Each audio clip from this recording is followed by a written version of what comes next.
السلام علیکم پیارے حضور.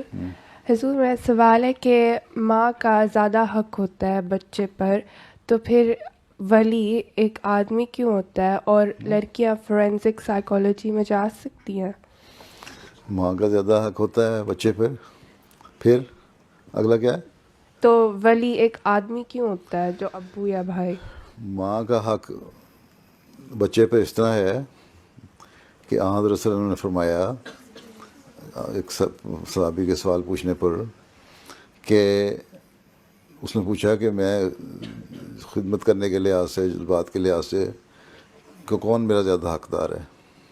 آپ نے فرمایا تمہاری ماں. پھر اس نے پوچھا، پھر آپ نے فرمایا تمہاری ماں. پھر اس نے پوچھا، آپ نے فرمایا تمہاری ماں. 3 دفعہ کہہ کے چوتھی دفعہ تمہارا باپ ہے. یہ اس لیے کہ ماں تکلیفیں برداشت کرتی ہے اس پیدائش کے دوران بھی ہیں، جو 9 مہینے کی پیدائش کا عرصہ ہوتا ہے بچے کا پیٹ میں پالنا. ٹھیک. اس کے بعد اس کی ڈلیوری ایک بڑا سخت وہ ہے جس میں سے وہ گزرتی ہے دور میں سے. پھر اس کی پرورش کرتی ہے، اس کو دودھ پلاتی ہے، اس کی خدمت کرتی ہے، رات جاگتی ہے. ساری خدمتیں تو ماں کرتی ہے، کبھی کبھی باپ بھی کر لیتے ہیں.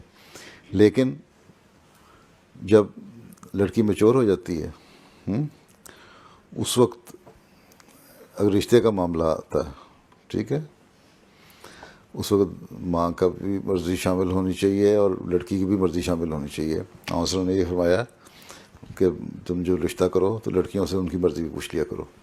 پھر جب نکاح ہو رہا ہوتا ہے تو اس وقت اللہ تعالیٰ نے جو ولایت کا اختیار ہے، جو ولی بننے کا اختیار ہے، اس کی منظوری دینے کا ہے، اس کی کنسنٹ دینے کا، اور لڑکی سے پوچھ کے اور اپنے گھر میں سارے مشورے کرنے کے بعد اور دعائیں کرنے کے بعد وہ مسجد میں عموماً، یعنی عورتیں تو آتی نہیں. ایک تو یہ بھی وجہ ہے.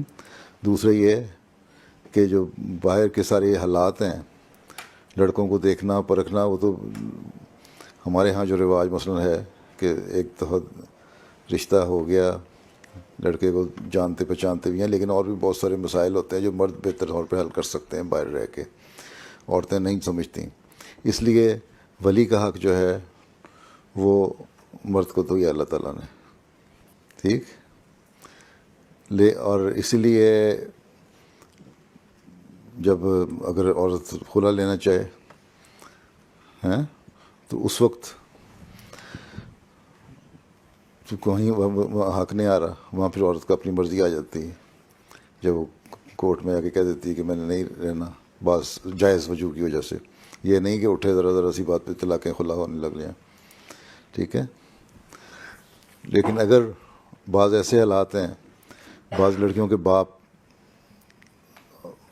اپنی فیملیز کو چھوڑ دیتے ہیں، ماؤں کو چھوڑ دیتے ہیں، بچوں کا خیال نہیں رکھتے، تو وہاں ضروری نہیں ہے کہ باپ ہی ولی بنے گا. ہاں اگر خواہش ہو بچی کی کہ ولی بنانا ہے تو اس کو بلایا جائے گا. اگر وہ کہتی ہے کہ اس باپ نے تو میرے سے تعلق ہی کبھی نہیں رکھا، نہ میرے خیال رکھا، نہ مجھے پالا، نہ پوسا، نہ پڑھایا، سارا خرچے تو میری ماں برداشت کرتی رہی، سارا کچھ کرتی رہی ہیں، تو اس صورت میں وہ جو اسلام کا نظام ہے، جو جماعت میں جو نظام ہے خلیفہ وقت کا ہے، تو خلیفہ وقت کو لکھے گی. پھر وہ اس میں سے جو تمہارے قریبی رشتہ دار ہیں نا، کسی کو بھی ان میں سے ولی یا وکیل مقرر کر کے کر دے گا. تو اس میں اس حالت میں ضروری نہیں ہے کہ باپ کو ہی بنایا جائے. جس باپ نے تعلق ہی نہیں رکھا اس کا ولی بننے کا بھی پھر خلیفہ وقت فیصلہ کرے گا کہ نہیں، اچھا اس کی جگہ کوئی اور بن جاتا ہے، اگر لڑکی کھل کے کہہ دیتی ہے.